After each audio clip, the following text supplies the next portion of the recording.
Welcome to another deep dive. We designed these conversations specifically for you. Yeah, for someone who loves to learn and just wants to cut through all the noise. Exactly, to get straight to the insights that actually matter. And today we're unpacking a genuinely fascinating piece. It was published in March 2026 by Jamaica Homes. Right, titled, Why the Perfect Moment to Buy a Home in Jamaica Rarely Arrives. Written by their founder, Dean Jones. Our mission today is to explore the deep psychology of real estate timing. We really want to look at why our collective obsession with interest rates might actually be blinding us to the bigger picture. The bigger picture of what it means to actually build a life, yeah. Right. Yeah. Because let's be honest, the journey of buying a home is something so many of us can relate to.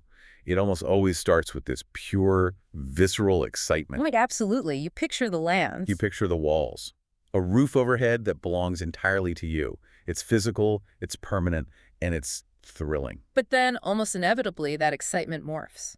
It totally shifts. It moves away from the dream of the home itself, and it turns into this abstract, agonizing anxiety about numbers, percentages, interest rates. Suddenly, you're staring at spreadsheets instead of paint colors. Exactly. It is a universal shift, and it's entirely human. That dynamic, that pivot from the emotional reality of a home to the numerical anxiety of a mortgage, it isn't just about real estate. No, it's not. It's actually a profound look into human psychology. It reveals so much about our innate risk aversion, our desire for control in an uncontrollable world, and how we fundamentally miscalculate the very concept of the perfect time. We think we're being hyper-analytical by obsessing over rates. Right, but often we're just letting fear disguise itself as prudence. Dean Jones captures this paralysis perfectly right out of the gate. He says, and I love this, he says, trying to perfectly time mortgage rates is a bit like waiting for the perfect wave. Some people catch it beautifully. Most people are still standing on the shore when the tide has already changed. It's such a brilliant visual. I mean, you can just picture all these hopeful buyers, right? Yeah. Standing on the beach in their wetsuits, watching wave after wave roll by. Always thinking the next one will be just a little bit better. Until the sun goes down and they haven't even gotten in the water. What's fascinating here is the immense psychological weight we assign to these numbers.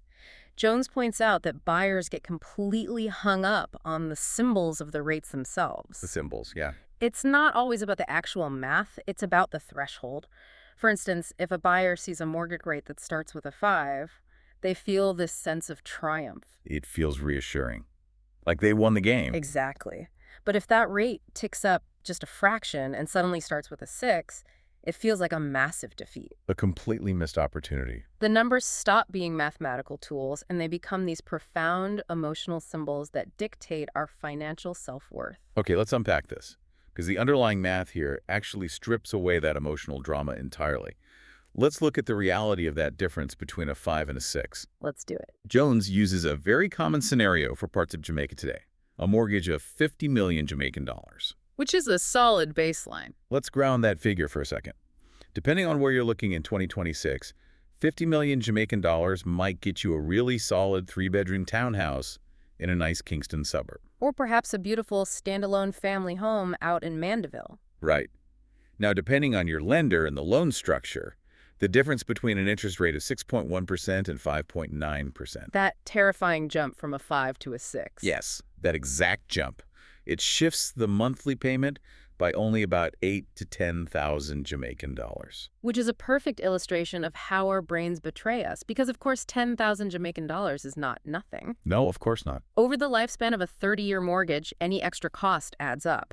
But context is everything here. When you place that 10,000 next to a monthly mortgage payment that might already be sitting well over 300,000 Jamaican dollars, that difference represents a gentle slope. A slight incline in your budget. It is not the financial cliff that our anxiety tells us it is. Exactly. Let's put that 10,000 JMD into a real-world perspective. In the grand scheme of a monthly household budget, that is a couple of takeout dinners. Or a moderate top-up at the grocery store. Right. Yet, people will put their entire life plan, their family's stability, their wealth-building trajectory on hold over the cost of a few pizzas a month. Precisely. Human psychology simply does not respond well to gentle slopes. We respond to the glaring symbol of the number 6 versus the number 5. We react to the idea of the rate rather than the reality of the math. We fixate on that 10,000 because it gives us an illusion of control over a massive, intimidating purchase. But wait, let me play devil's advocate here for a second. Isn't waiting actually the prudent move when rates are objectively higher than they were, say, 5 years ago? It feels like it should be. If a buyer is standing on the shore, paralyzed by the symbol of a 6, how does Jones justify jumping into that rate when history tells us it might eventually go back down to a 5? What is the actual harm in waiting? That is exactly the trap. Because the world doesn't just pause because you want a better rate. While you wait, the market marches on. Right. And what's really insightful about Jones's analysis is how he highlights the specific context of Jamaica's market. Unlike some of the larger, highly volatile global economies like the US or the UK, where you might actually see dramatic overnight collapses or spikes in mortgage rates, Jamaica's lending environment operates with a much slower rhythm. Because the mechanisms controlling it are completely different. Exactly. You have the policies of the Bank of Jamaica acting as a structural shock absorber. The BOJ often has to balance inflation targeting with protecting the value of the Jamaican dollar against foreign exchange pressures. They manage liquidity with a very steady hand. Right. Because of that, you do not get the dramatic 2% overnight drops that buyers are fantasizing about. Rates shift, yes. They rise slightly, they fall slightly, but they are steadied by a complex web of local policies and global economic conditions. You're waiting for a massive drop that structurally isn't designed to happen in this specific economy. Exactly. So if you're waiting for a tidal wave in a market that only produces gentle ripples, you're just losing time.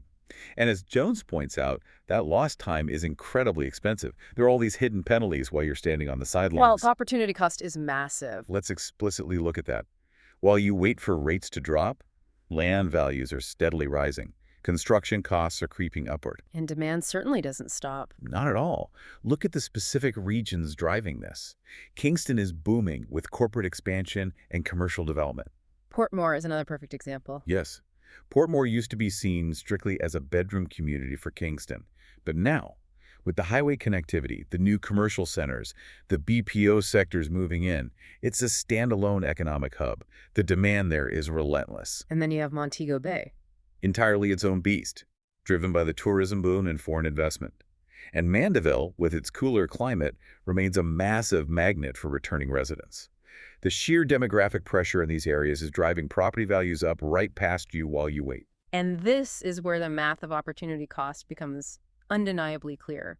If you wait 2 years for your interest rate to drop, just so you can save that 10,000 JMD a month, you have saved yourself 240,000 over those 2 years. Okay, 240,000 saved. But if that $50 million house in Kingston goes up by $5 million in value during their same 2 years because of the sheer demand we just talked about, your cautious savings just cost you a massive fortune. You literally stepped over millions of dollars to pick up a few thousand. If we connect this to the bigger picture, it really exposes the illusion of waiting. Waiting feels good. It feels responsible. It feels like you are exercising caution, discipline, and restraint. It feels like you are being the smart, savvy consumer who isn't getting fooled by the market. But the reality is that waiting is often just a coping mechanism for uncertainty. We tell ourselves that waiting reduces risk. But what we are really doing is trading the known reality of today, the current rates, the current home prices, the current availability, for the entirely unpredictable variables of tomorrow. Because uninvited variables arrive all the time. Jones is very clear on this. A global pandemic can alter economic patterns entirely. Geopolitical tensions can suddenly ripple through international markets and spike inflation. Waiting for absolute certainty is a fool's errand because certainty is practically non-existent in the wider world, let alone the housing market. That makes me think of a vital piece of advice from the piece.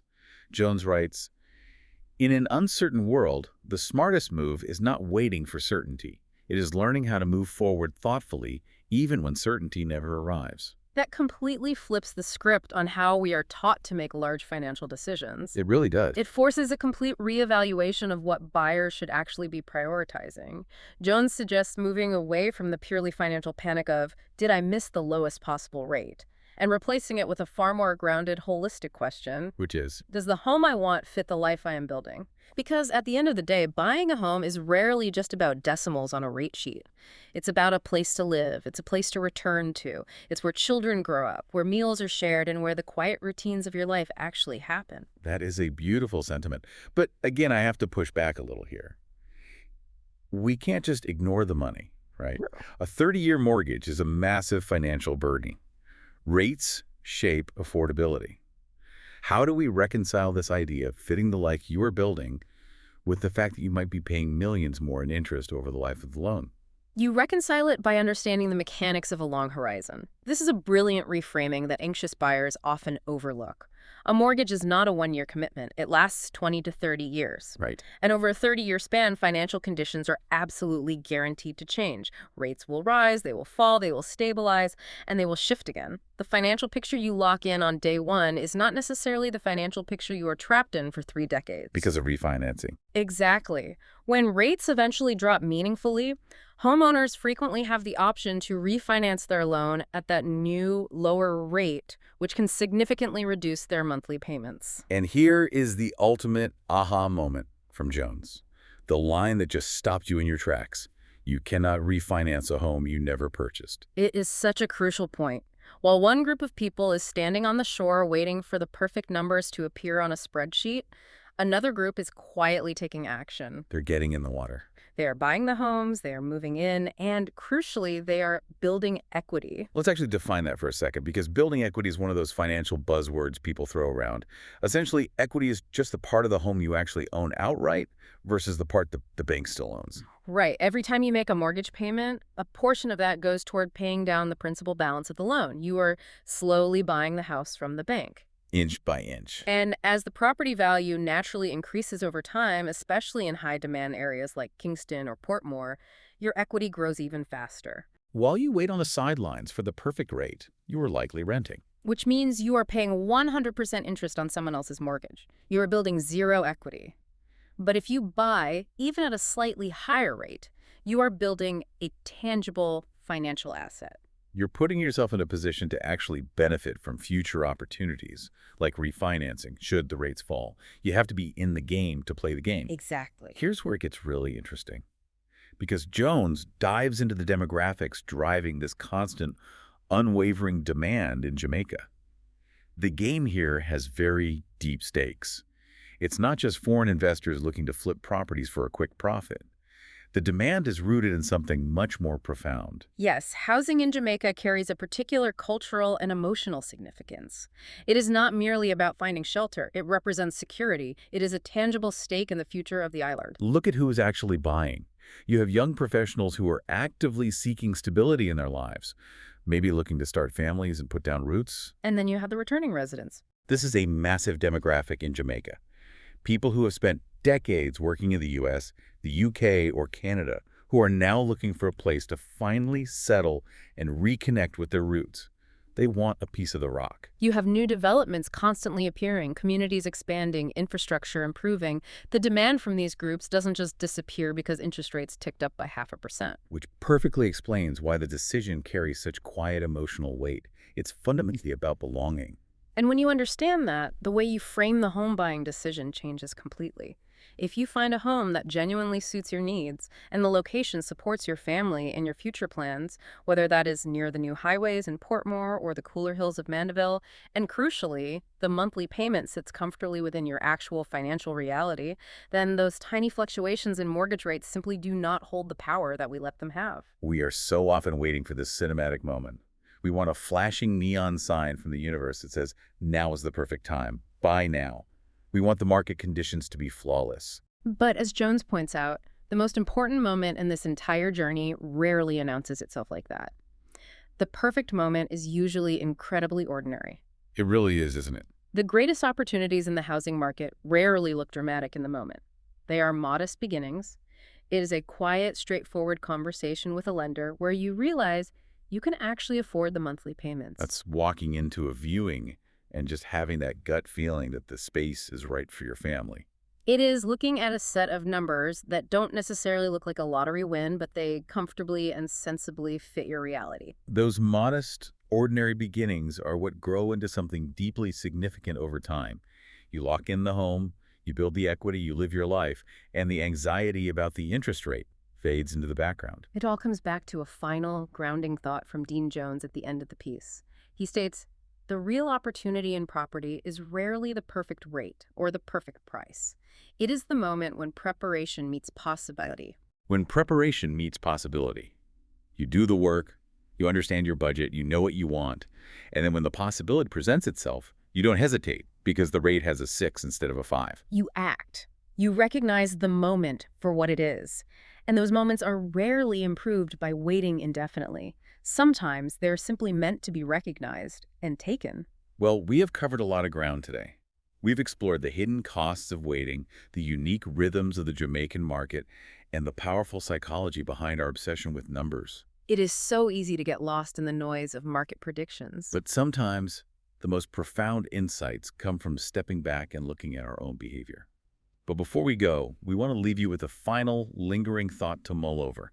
Something to explore on your own that builds on everything we've just talked about today. Go for it. If the illusion of the perfect time holds us back from building equity and putting down roots in real estate, where else in your life, maybe in a career move, a creative project, or a relationship, are you standing on the shore waiting for a perfect wave that simply doesn't exist instead of just learning how to swim? Thank you so much for diving deep with us today. We'll catch you next time.